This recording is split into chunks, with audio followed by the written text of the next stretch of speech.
आपकी आंखें? मेरी आंखें? आपकी आंखें? बोलो ना बाबा, ऐसी क्या खास बात है मेरी आंखों में? आपकी आंखें मेरी टैक्सी की हेडलाइट की तरह है मेम साहब। क्या?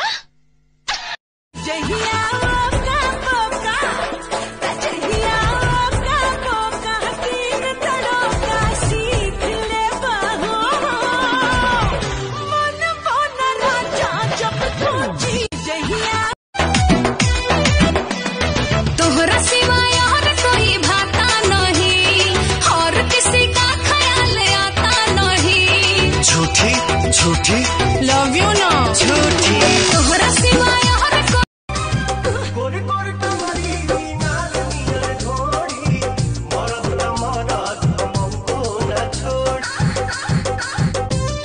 अब धारा में लुकाया सितूरी देलू की सवासी तोहरा खातिर लोगी खासे ससुरारी के बात। अरे ऐसा नहीं खे भले कार्ड पर नाम भतार क्या बाकी हार्ड पर नाम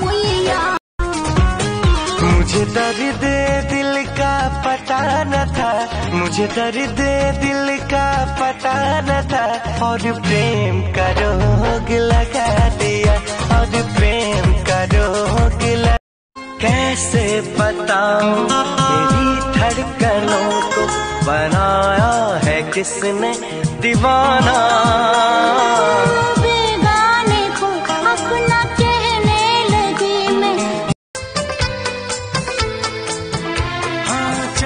से पर्दा कीजिए कहीं चुरा न ले चेहरे का नूर है मेरे हमनवा। मैं अगर सामने आ भी जाया करूं लाज़मी है कि तुम मुझसे पर्दा करो। अरे कानों खोल के सुन लो ये बबुआ, प्यार मोहब्बत न करना है। मेरे मम्मी पापा का कहना है लड़कों के चक्कर में न पड़ना है। अपना जिंदगी में सही आजाद रहा हो, हाँ आजाद रहा हो।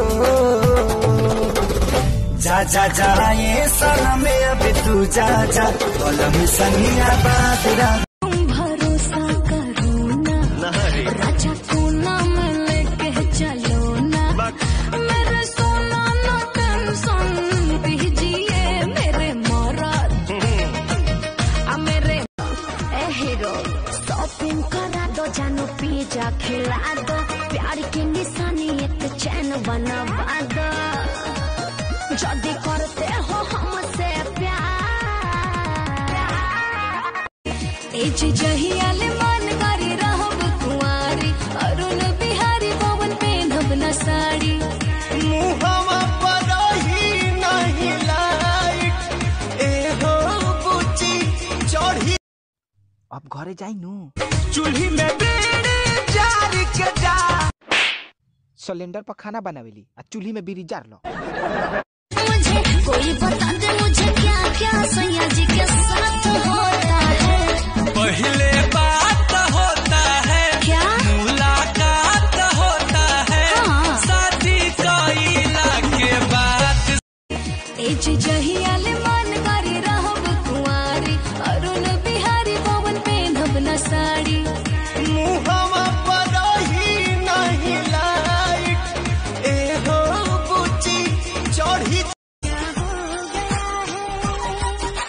मिलो न तुम तो हम घबराए मिलो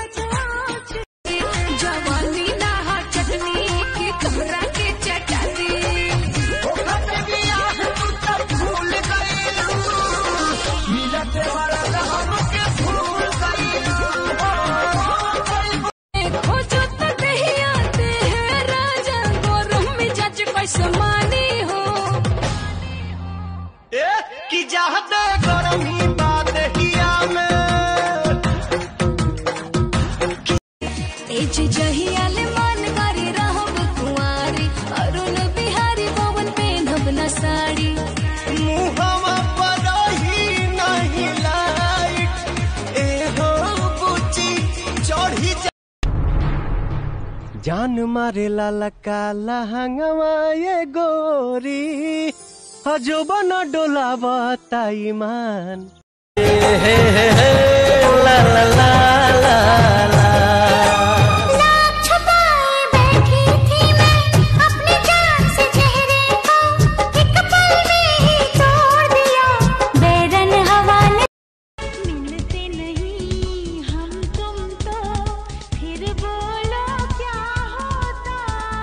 सच बोलूं फिर अपना ख्वाब न पूरा होता जातन ससुरा सैया के सजबो हिल ना होखे रबड़ वाला चोली किन के